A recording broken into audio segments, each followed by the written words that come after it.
경영학과 1상학번 조용민 발표 시작하겠습니다.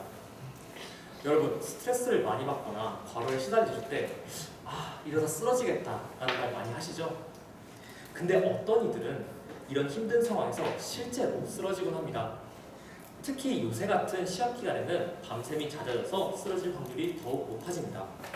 게다가 통계에 의하면 시신의 첫 발생 연령대는 10대에서 30대까지가 제일 흔하다고 합니다.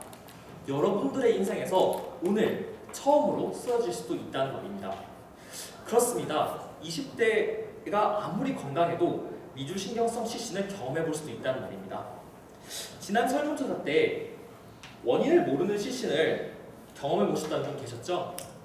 원인 불명의 시신은 이미 1961년 미국의 웨인에 의해 대부분 미주신경성 시신으로 판단할 수 있다고 보고된 바 있습니다.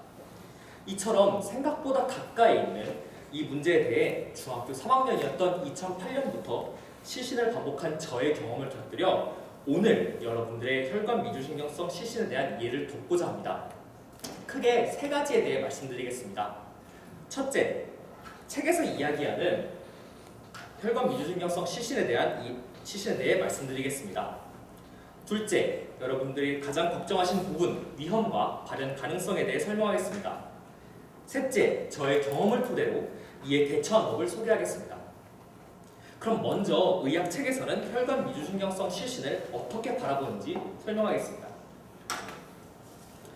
책은 다음과 같이 정의를 합니다. 시신은 갑작스럽게 발생한 전반적 뇌혈류 장애로 인한 의식 소실을 의미합니다. 한마디로 말하자면 뇌에 피가 안 통하는 거죠. 그중 혈관 미주신경성 시신은 잘 들어보세요. 자율신경계의 부적절한 반응에 의한 혈압 저하 섬액 심정지로 인한 일시적인 뇌혈류 장애로 발생하는 시신을 의미합니다. 저 같은 경우에도 이런 어려운 본문은 잘 이해가 되지 않는데요.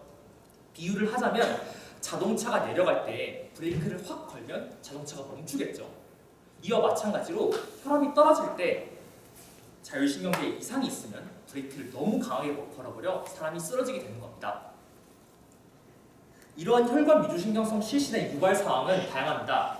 전남대 의대 순환기학 책에 의하면 감정이 상했을 때, 술과 함께 과식했을 때, 오랫동안 서 있을 때 등 잘 유발되는 상황으로 보고 있습니다. 이상으로 혈관 미주신경성 시신의 정의와 그 유발 상황에 대해 알아보았습니다. 그럼 여러분들이 왜 이 증상에 대해 알아야 되는지 말씀드리겠습니다. 조금 다른 케이스긴 하지만 여러분은 어떤 병이 유행한다고 하면 뭐가 궁금하세요? 그거 아파? 그 위험해? 혹은 그거 나도 걸릴 수 있어? 아니면 그거 약은 있어? 보통 이런 질문들을 많이 하시는데요. 그래서 저는 이 부분들에 대해 설명해 드리고자 합니다. 일단 위험에 대해 단도직입적으로 말씀드리자면 혈관 미주신경성 시신은 그 자체로는 위험한 증상이 아닙니다. 그럼 저는 이 증상에 대해 왜 말하는 걸까요? 첫째, 20대의 시신을 하더라도 크게 걱정하지 않아도 된다고 말하고 싶기 때문입니다. 그렇다고 가볍게 생각해도 된다는 말은 아니며 혹시라도 다른 병에 대한 의아한 시신일 수도 있으니 병원에 가서 검사를 받으셔야 합니다. 둘째, 그 자체로는 위험하지 않지만 쓰러지는 것을 잘 대처하지 못하면 2차 피해로 인해 머리가 다치거나 아니면 심한 경우 죽을 수도 있습니다. 따라서 혈관 미주신경성 시신에 대해 이해하고 대처할 수 있어야 합니다. 발현 가능성에 대해 한번 얘기해보자면 책에서는 시신의 확률을 전체 인구의 3%로 잡습니다. 어떻게 보면 매우 작은 숫자죠. 하지만 한국의 대학생들처럼 스트레스가 많고 밤샘도 잦으며 게다가 술까지 많이 마시는 분들이라면 이 숫자가 과연 그렇게 작게 다가올 수 있을지 모르겠습니다. 군대 내에서 혈관 미주신경성 시신의 환자가 정상 인구 비율보다 많은 것도 이와 무관할 수는 없을 것입니다. 요약하자면 보통 위험하지도 자주 발현하지도 않지만 20대인 여러분에게 이 정보가 유용할 거라 저는 생각했습니다. 그럼 사람들이 던지는 마지막 질문인 그거 어떻게 대처해? 그거 치료 방법은 있어? 에 대해 설명하겠습니다. 우선 시신 전에 전조 증상이 다양하게 나타납니다. 전조 증상이라 하면 이제 쓰러지겠다 라고 하는 미리 느낄 수 있는 증상입니다. 호흡이 가빠지고 식은땀이 납니다. 귀에서는 바람 빠지는 소리 같이 삐 같은 이명 소리가 계속 들립니다. 다리는 힘이 풀리고 심할 경우 발해근이 풀리는 느낌이 옵니다. 마지막으로 눈을 뜨고 있음에도 불구하고 시야가 노래졌다가 검해지면서 쓰러지게 됩니다. 이런 전조 증상이 조금이라도 나타나면 바로 먹어야 됩니다. 장소가 어디든지 상관없습니다. 저는 삼성역 의자, 서울대 입구 길바닥, 논산훈련소, 배수구, 심지어 미국 뉴욕에 있는 영화관에서까지 누워왔습니다. 이렇게 누워야 하는 이유는 중력 방향을 바꿔서 뇌로 피가 통하게 하려는 시도죠. 또한 눕지 않고 버티면 스르륵 쓰러지지 못하고 오히려 확 쓰러져 2차 피해 위험도를 증가시키게 됩니다. 마지막으로 치료 방법에 대해 알려드리겠습니다. 한마디로 말하자면 예방밖에 답이 없습니다. 이는 약물 치료나 인공심박 조율기 장착 등이 효과가 애매하기 때문이죠. 예방 방법으로 삼성 서울병원 김준수 선생님은 제게 문 거의 닫히는 지하철 뛰어가서 타지 마라고 하셨습니다. 이와 같이 인생 급하게 살지 말고 평상시 받는 스트레스를 최소화하는 것이 최선입니다. 저 같은 경우 뛰다가 제일 많이 쓰러졌는데요. 유산소 운동 시 뛰고 난 후 긴 시간의 호흡 조절이 필요합니다.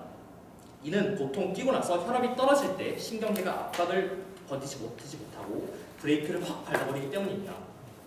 제가 방금 대처 방법을 뭘 설명했죠? 첫째, 쓰러진다 싶으면 누워라. 둘째, 인생 급하게 살지 마라.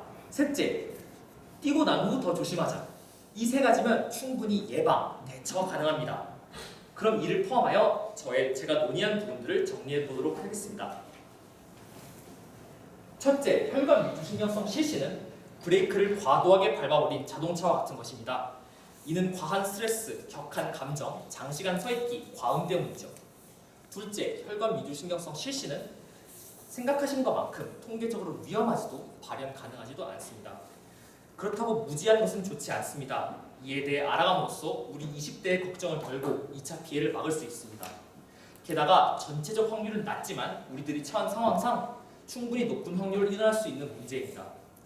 셋째, 확실한 치료 방법은 없습니다. 그러나 쓰러질 것 같을 때 눕고 조급함을 줄이면 충분히 대처 가능합니다.